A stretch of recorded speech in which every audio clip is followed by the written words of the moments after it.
মনে মনে খারাপ কিছু চিন্তা করলে গুনাহ হবে কিনা দেখতে হবে। এই মনে মনে খারাপ চিন্তার ধরনটা কি।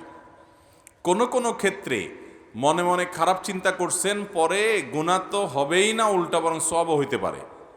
এটা আবার কেমনে? এটা আমি বলতেছি, আগে উল্টাটা বলি। কেউ মনে মনে কোনো মহিলাকে নিয়ে বাজে চিন্তা করলো, কোনো মেয়েকে নিয়ে বাজে কল্পনা জল্পনা করলো, তাহলে তার আমলনামায় এটা গুনাহ লেখা হবে, কারণ সে মনে মনে জেনা করেছে।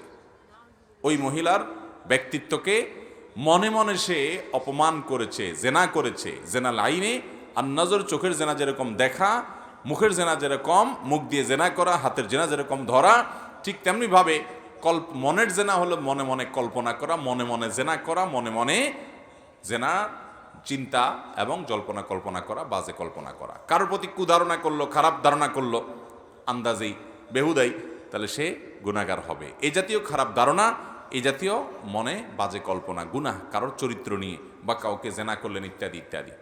তবে মনে মনে আপনি একটা খারাপ কাজ করবেন চিন্তা করছেন যে আমি অমুক খারাপ কাজটা করব, প্ল্যান করছেন যে করব, কিন্তু কাজটা আপনি করেন নাই। আপনি একজনকে মারবেন নিয়ত করছেন যে আমি তার উপরে আঘাত করব, এটা তার উপরে জুলুম হবে, গায়ের জোর আছে, এই জন্য তার সামান্য ভুলের কারণে তাকে আপনি মারবেন, প্ল্যান করেছেন। আপনি মদ পান করবেন, প্ল্যান করেছেন। আপনি যৌতুক নেবেন, নিয়ত করছেন। এরকম খারাপ কাজের নিয়ত করছেন, কিন্তু পরক্ষণে আল্লাহর ভয়ে যদি সেই কাজটা থেকে ফিরে আসেন, না আমি করব না, তাহলে এই যে আপনি খারাপ করার চিন্তা করেছেন, জল্পনা কল্পনা করেছেন, নিয়ত করেছেন, কিন্তু সেখান থেকে আপনি ফিরে এসেছেন, তাহলে এই ফিরে আসার কারণে আল্লাহ তাআলা আপনাকে গুনাহ তো দিবেনই না, বরং আপনি খারাপ কাজ করার চিন্তা করে আবার ফিরে আসছেন, সেজন্য আপনাকে আল্লাহ তাআলা সওয়াব দিবেন। মানহাম্মা বিহাসানাতিন ফালাম ইয়ামালহা, যদি কেউ ভালো কাজ করার চিন্তা করছে কিন্তু করে নাই, করতে পারে নাই, সে তার নিয়ত ছিল সে বছর হজে যাবে, কিন্তু হলো না, কোনো একটা বিপদ আসছে, তো আল্লাহ তাআলা তাকে ওই কাজটা করার সওয়াব দান করবেন।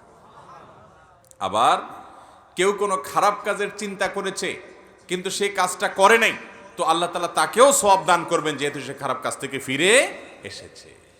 আর যদি সে খারাপ কাজ করার চিন্তা করে এবং খারাপ কাজটা করে, তখন তাকে আল্লাহ তাআলা একটা গুনাহ দিবেন, যেহেতু সে খারাপ কাজ করেছে। দেখেন আল্লাহ তাআলা কত আরহামুর রাহিমিন। ভালো কাজের নিয়ত করলে একটা সওয়াব হয়, আর কাজটা যদি করে তখন দুইটা সওয়াব হয়, কারণ একটা হলো নিয়ত করার সওয়াব, আর একটা হলো কাজটা করার সওয়াব।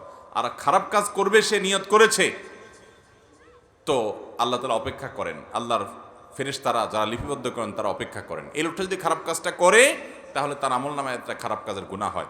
আর যদি সে ফিরে আসে, ওই গুনাহ লেখা হয় না, বরং সে ফিরে আসার কারণে কি হয়, উল্টা আরো সওয়াবের ভাগীদার হয়।